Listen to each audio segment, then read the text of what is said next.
Assalamu alaikum everyone. My name is Misbah Mohsen and today the topic which I'm going to discuss with you people is sperm. So what is sperm? Sperm is basically male sex cell जिससे हम लोग क्या बनाते हैं, mails का genetic material बनता है।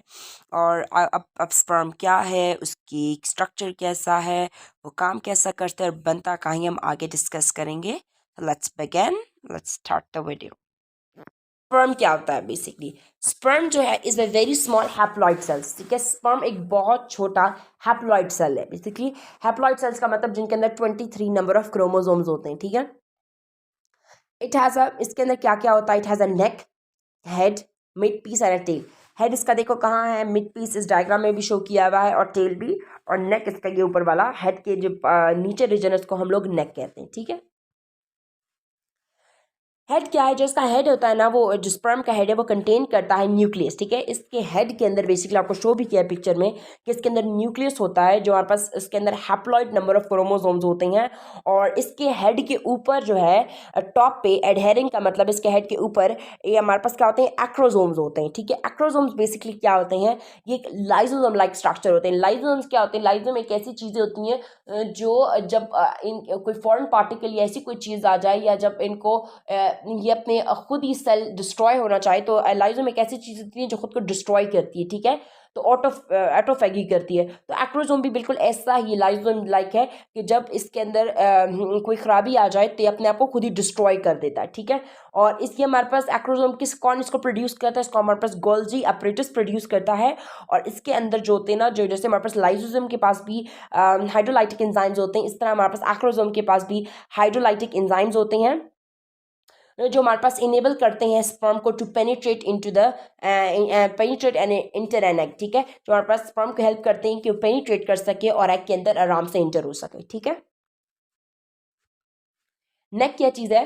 तो नेक जो है ना, वो हमारे पास of sperm is very short and contain a pair of canticle. जिसकी नेक होती है ना, हेड के बाद वाला रीजन नेक है। ठीक है, नेक को आपको शो की हुई है, ये बहुत छोटा सा पोर्शन है और इसके अंदर सिर्फ पेयर ऑफ सेंट्रियोल्स होते हैं। ठीक है, मतलब इसके पास दो सेंट्रियोल्स होते हैं, एक हेड की एक साइड पे और एक दूसरी साइड पे, इस पर दो सेंट्रियोल्स होते हैं। ठीक है, फिर हमारे पास आती है टेल।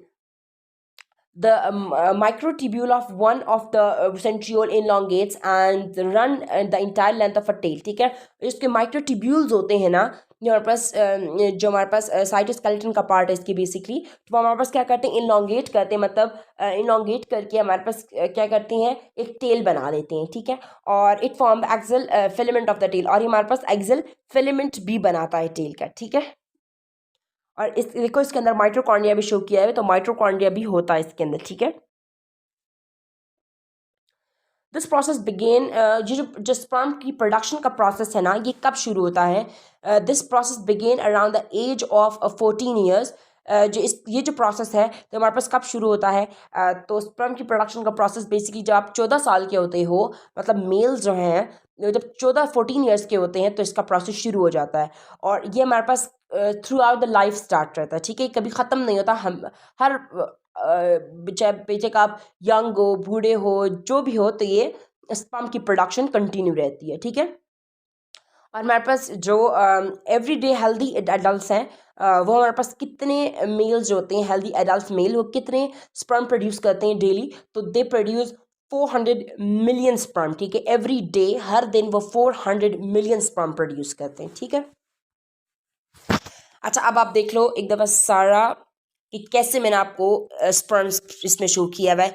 किधर हमारे पास इसका हेड है, किधर इसका न्यूक्लियस लाइक करता है, किधर एक्रोसोम्स है, किधर इसकी नेक है, नेक के अंदर 2 पेयर ऑफ सेंट्रियोल्स हैं, माइक्रोफिलामेंट हमारे पास इनलोंगेट करती है और हमारे पास टेल बनाती है। और टेल कहाँ शो की हुई है, सारा इसी के अंदर आ जाता है। ठीक है, फिर हमारे पास आते हैं organ of male reproductive system. Organ कौन कौन से ऑर्गन्स आते हैं मेल रिप्रोडक्टिव सिस्टम के अंदर? बेसिकली इसके अंदर टेस्टिस आती थी।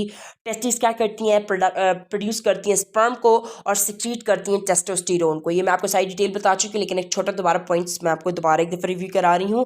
और जो सिस्टम ऑफ डक्स है, डक्स के अंदर हमारे पास एपिडाइडमस था, डक्टस डेफरेंस था, एटिकुलेटेड डक्स था, यूरेथ्रा था। और उनका काम क्या है? Basically transportation of sperm. ये स्पर्म के ट्रांसपोर्ट करती हैं और उसको मेच्योर करती करती हैं, ठीक है।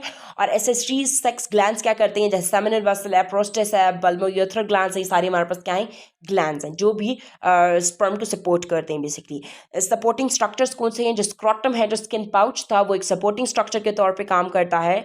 स्क्रॉटम बेसिकली सपोर्ट करता है टेस्टिस को। और जो पीनस है, पीनस हमारे पास क्या करता है, एक ऐसा ऑर्गन है मेल रिप्रोडक्टिव सिस्टम का जो डिलीवर करता है स्पर्म को आउटसाइड द बॉडी। और ये मैं आपको दोबारा सारा शो किए हुए किधर किधर स्पर्म जा रहा है। And this is the end of the video. I hope you like the video. If you like the video, don't forget to subscribe, like and share. Thank you.